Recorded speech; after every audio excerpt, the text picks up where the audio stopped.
नमस्कार, अमरउजाला.com पर आप सभी का स्वागत है। मैं हूं प्रभाकर तिवारी और हमारे साथ चर्चा के लिए हमारे वरिष्ठ सहयोगी वरुण कुमार जी।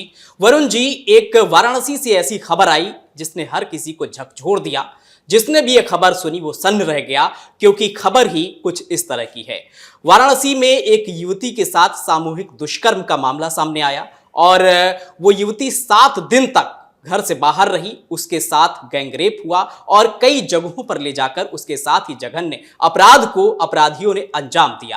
आखिर ये पूरा मामला क्या है और इसको लेकर अब पुलिस आगे क्या कार्रवाई कर रही है, इसके बारे में आप बताइए। जी देखिए प्रभाकर, ये वाकई जो पूरा मामला है बहुत ज़्यादा चौंकाने वाला मामला भी है और ये एक सवालिया निशान भी है। बिल्कुल। और ये बहुत सारी ऐसी चीज़ें हैं जो सवाल हैं जो मैं बताऊंगा आपको कि कौन कौन से ये खबर हमारे लिए सवाल खड़े करती है कि एक समाज के तौर पर क्या हो रहा है, हम क्या सफल हो पाए या नहीं हो पाए। पुलिस पर भी सवाल खड़े इसमें होते हैं। हालांकि पुलिस ने जो कार्रवाई की है बहुत त्वरित की है, लेकिन उसके बावजूद भी जो तमाम आरोप हैं वो पुलिस पर लग रहे हैं। इस मामले पर राजनीति भी हो रही है।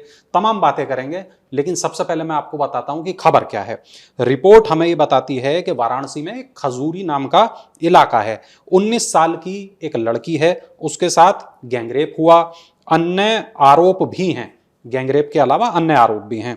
उसकी मां की तहरीर के आधार पर सोमवार की सुबह लालपुर पांडेपुर थाने में 12 नामजद और 11 अज्ञात के खिलाफ, यानी कुल 23 लोगों के खिलाफ मुकदमा दर्ज किया गया।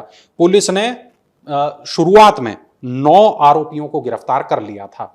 ये मैं पहली रिपोर्ट आपको पढ़ के सुना रहा हूं, जो पहली रिपोर्ट हमारे पास में आई थी। बिल्कुल। आरोपियों के नाम, उनकी उम्र इत्यादि की पते की तस्दीक करा रही थी। अन्य आरोपियों की तलाश में दबिश भी दी जा रही थी। ये चूंकि पहली रिपोर्ट है इसलिए इसमें ये हिस्सा है। जो मां है युवती की, उसने पुलिस को क्या बताया मैं आपको वो बता देता हूं। उसने ये बताया कि 29 मार्च को लड़की घर से अपनी दोस्त के यहाँ गई थी, सहेली के यहाँ के लिए वो निकली थी। वापसी के दौरान रास्ते में उसको एक लड़का मिला। लड़के का नाम राज विश्वकर्मा। राज उसको बोला कि लंका में हमारा एक कैफे है, लंका इलाका है, वाराणसी का बड़ा प्रसिद्ध इलाका है, तो वहां वो कैफे में ले गया। यहां उसने रात भर उनकी बेटी के साथ गलत काम किया। 30 मार्च को उनकी बेटी को बाइक सवार समीर और उसका दोस्त मिला। दोनों उनकी बेटी को हाईवे पर ले गए। हाईवे पर दोनों ने उनकी बेटी के साथ बाइक पर ही गलत हरकतें की और उसे नदेसर पर ले जाकर छोड़ दिया। 31 मार्च को उनकी बेटी आयुष और अपने 5 दोस्त, आयुष के 5 दोस्त जी, सोहेल, दानिश, अनमोल, साजिद, जाहिर, इनके साथ मिला। सभी ने उनकी बेटी को अनमोल के मलदहिया सिगरा स्थित कॉन्टिनेंटल कैफे पर ये लोग लेकर गए। यहां सभी ने उनकी बेटी को नशीला पदार्थ पिलाया, बेटी को चक्कर आने लगे और कैफे के ही एक कमरे में ले गए। बारी बारी से उसके साथ रेप किया, दुष्कर्म किया। आरोपियों ने बेटी को वारदात के बारे में किसी को न बताने की धमकी भी दी और कहा कि अगर ऐसा किया तो आपकी जान ले ली जाएगी। 1 अप्रैल को साजिद अपने एक अन्य दोस्त के साथ बेटी से मिला और उसे गर्ल्स हॉस्टल ले जाने के नाम पर एक होटल में ले गया। वहां पहले से 3 अज्ञात लोग मौजूद थे। मौजूद लोगों ने उनकी बेटी से होटल के कस्टमर का मसाज करने के लिए कहा। लड़की ने मना किया, बेटी ने मना किया, लेकिन ये लोग मान नहीं रहे थे। वहीं मौजूद एक अज्ञात व्यक्ति ने बेटी के साथ दुष्कर्म किया। बेटी ने विरोध किया तो उसे होटल से बाहर कर दिया गया। वहां से निकलने के बाद रास्ते में उनकी बेटी को इमरान नाम का एक और लड़का मिला। इमरान ने उसे जबरन बाइक पर बैठाया और उसे एक होटल में ले गया। वहां फिर नशीला पदार्थ उसे खिलाया गया, उसके साथ फिर से रेप किया गया और जब वो चिल्लाई और उसने मना किया तब उसे एक बार फिर होटल से बाहर निकाल दिया गया। इसके बाद साजिद अपने 2 दोस्तों के साथ उनको मिला और उन सभी ने लड़की को वो ले गए औरंगाबाद के गोदाम में। वहां पर एक लड़का पहले से मौजूद था, उसका नाम जैब था। यहां पर जैब ने उनकी बेटी के साथ गलत काम किया। इसके बाद साजिद अपने दोस्त अमन और एक अन्य व्यक्ति के साथ उनकी बेटी को लेकर एक कमरे पर गया। वहां साजिद ने और उनके दोनों दोस्तों ने मिलकर उनकी बेटी के साथ फिर गैंगरेप की घटना को अंजाम दिया। इस घटना के बाद उस लड़की को किसी अनजान जगह पर छोड़ दिया गया। इसके बाद वो किसी तरह सिगरा में स्थित आईपी मॉल के पास पहुंची और वहीं बैठी रही।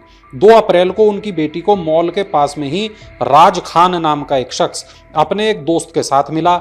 यहां से उनकी बेटी को वो हुकुलगंज क्षेत्र पर घर की छत पर ले गया और यहां उनकी बेटी को चाउमीन में नशीला पदार्थ मिलाकर खिला दिया। इसके बाद उसे चक्कर आने लगे। इसके बाद उसको गलत तरीके से छुआ गया। मना करने पर नशे की स्थिति में ही उसे 80 घाट के पास ले जाकर छोड़ दिया गया। 3 अप्रैल को उनकी बेटी अपनी दोस्त के घर गई और नशे के कारण वहीं सो गई। शाम को सहेली के घर से निकलने पर रास्ते में उनकी बेटी को दानिश नाम का एक और लड़का मिला।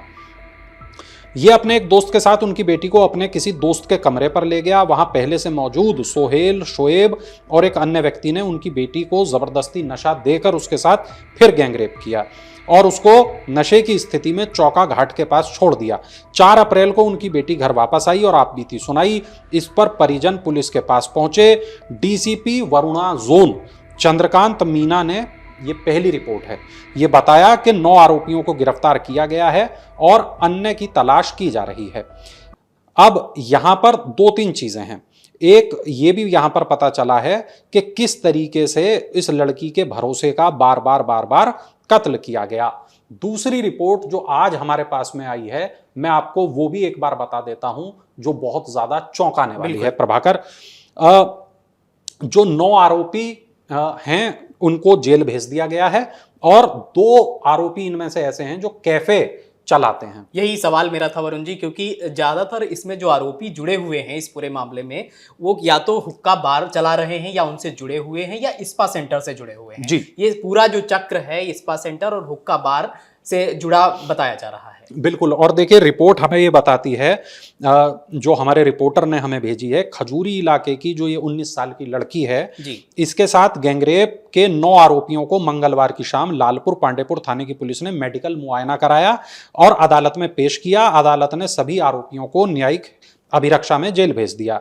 आरोपियों की जो पहचान हुई है उसमें एक सीर करहिया लंका के राज विश्वकर्मा 20 साल, दूसरा है आयुष धूशिया 19 साल, साजिद 19 साल, सुहेल शेख 20 साल, दानिश अली 20 साल, इमरान अहमद 19 साल, शब्बीर आलम उर्फ समीर अहमद 21 साल, सोहेल खान 20 साल और अनमोल गुप्ता 28 साल। ये तमाम लोग पकड़े गए हैं। पुलिस के मुताबिक आरोपियों में जो राज नाम का जो शख्स है, राज विश्वकर्मा, लंका जो इलाका है वहां पर इसका एक कैफे है। अनमोल मलदहिया में कॉन्टिनेंटल कैफे को संचालित करता है, जबकि बाकी जितने भी अन्य लोग हैं 7, ये दुकान या होटल में काम करने वाले हैं। हालांकि जितने सभी आरोपी हैं, जैसा आपने कहा कि ये सभी लोग या तो हुक्का बार से जुड़े हुए हैं या ये सभी लोग स्पा सेंटर से जुड़े हुए हैं, इसमें ये बात कॉमन है। खजूरी क्षेत्र की जो ये महिला हैं जिन्होंने ये तहरीर दी थी, जो पूरी तहरीर, जो पूरा वाकया मैंने अभी आपको पढ़कर सुनाया था, वो एक पूरा विस्तार से उन्होंने बताया था कि उनकी बेटी के साथ कब क्या हुआ। उसी के आधार पर पुलिस ने ये तमाम जो लोग हैं इनको गिरफ्तार कर लिया है। वरुण, एक सवाल है इसमें, जो कई चीजें इसमें निकल करके आ रही, क्योंकि इसमें माना जा रहा है कि जो अपराधी हैं, जो आरोपी हैं, उनकी जो उम्र है 19 से 20 साल है। सिर्फ एक आरोपी की उम्र जो है 28 साल है। जी, बाकी सब 19, 20, 21 साल के ही हैं। और राज विश्वकर्मा जिसने जो सबसे पहले युवती को मिला, क्या वो पहले से उस युवती को जानता था? जी, देखिए, बिल्कुल जो रिपोर्ट अभी तक हमारे पास में आ रही हैं उसमें ये एक बात कहीं ना कहीं पता चल रही है कि युवती इसी तरीके के लोगों के जो जंजाल है, जो जाल है, उसमें फंसी हुई थी। तो यकीनन ये अभी प्रथम दृष्टया ऐसा लग रहा है कि संभवतः वह उसे जानती थी। हालांकि पुलिस की तरफ से अभी तक जो रिपोर्ट हमारे पास में आई है उसमें ऐसा कुछ भी नहीं कहा गया है। रिपोर्ट मैं आपको आगे बताऊं प्रभाकर, तो यहाँ 2 चीजें और हैं। पहली चीज, जैसा मैंने बताया, राजनीति हो रही है।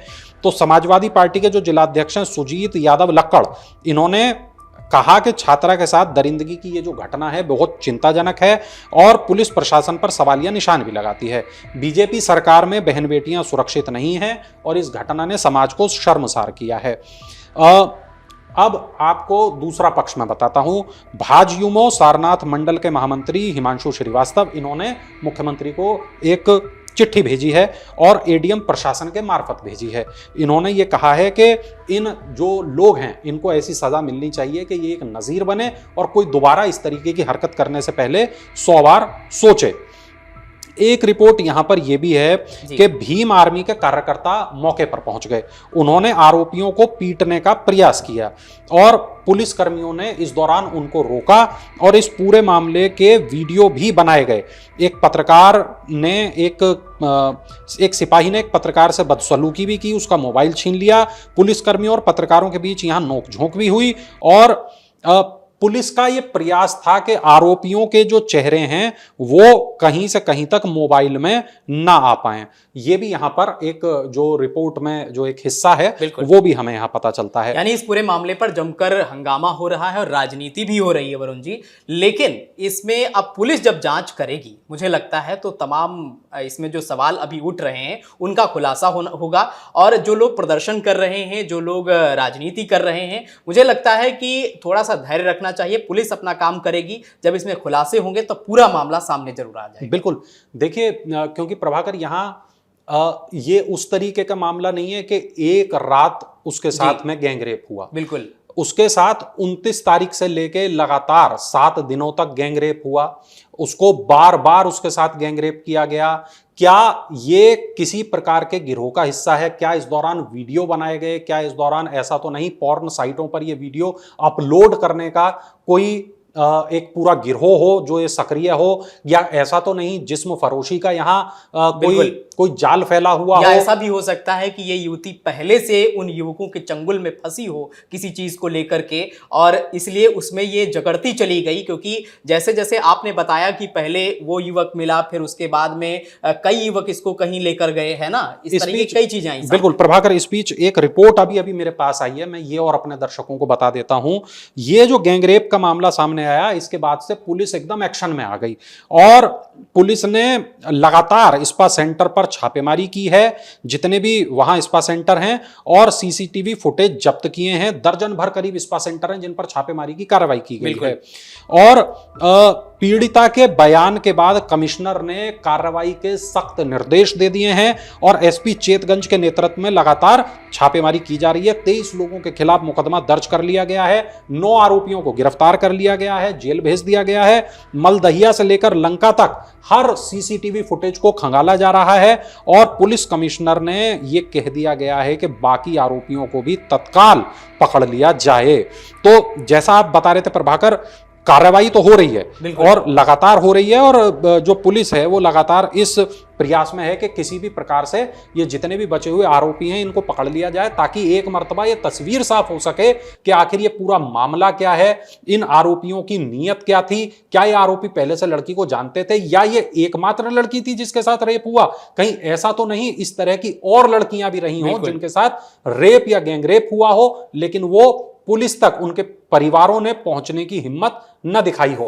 तो मुझे लगता है ये एक बहुत बड़ा मामला है जिसका खुलासा होना प्रभाकर अभी बाकी है, क्योंकि जब 23 के 23 आमने सामने बैठाए जाएंगे, उनसे पूछताछ पुलिस करेगी, तो इसमें कई चौंकाने वाले खुलासे वरुण जी हो सकते हैं। क्योंकि जिस तरीके का ये मामला सामने आया, आपने भी देखा होगा बीते कुछ सालों में या अपनी याद में आपको इस तरह का मामला सामने आता नजर नहीं आया। बिल्कुल, ये बहुत ही ज्यादा चौंकाने वाला मामला है, बहुत ज्यादा परेशान करने वाला मामला है। वाराणसी अध्यात्म के लिए जाने जाने वाला शहर है, वाराणसी जीवंत शहर उसको कहा जाता है। तमाम वाराणसी को लेकर लोगों की जो यादें हैं वो बहुत अच्छी हैं, तमाम अच्छी खबरें वहाँ से अमूमन सामने आती हैं, लेकिन ये जो एक ऐसी खबर सामने आई है इसने यकीनन तमाम लोगों को बहुत ज़्यादा हिला देने का काम किया है, बहुत ज़्यादा उनकी मैं कहूँगा ये एक प्रकार का ट्रॉमा है। पीड़ित के लिए तो ट्रॉमा है ही, साथ में शहर वालों के लिए भी ट्रॉमा है, क्योंकि आज जब वाराणसी की चर्चा हो रही है तो वाराणसी की चर्चा आज काशी विश्वनाथ की वजह से नहीं हो रही, आज वाराणसी की चर्चा गंगा की वजह से नहीं हो रही, आज वाराणसी की चर्चा वहाँ की संस्कृति की वजह से नहीं हो रही, आज वाराणसी की चर्चा एक ऐसे अपराध की वजह से हो रही है, करनी पड़ रही है कि जिसने पूरे समाज को हिला दिया है, जिसने पूरे प्रदेश को हिला दिया है, जिसने पूरे देश को हिला दिया। प्रभाकर, वाकई ये झकझोर देने वाली वारदात है वाराणसी में। इस पर और भी वरुण जी जो अपडेट हमारे पास आएंगे, हम अपने सभी दर्शकों तक लगातार पहुंचाते रहेंगे। तब तक आप बने रहिए अमर उजाला.com के साथ। नमस्कार। अगर आप ये वीडियो YouTube पर देख रहे हैं तो हमारे चैनल को सब्सक्राइब करें और बेल आइकन को दबाना ना भूलें। अगर आप Facebook पर ये वीडियो देख रहे हैं तो हमारे पेज को लाइक करें।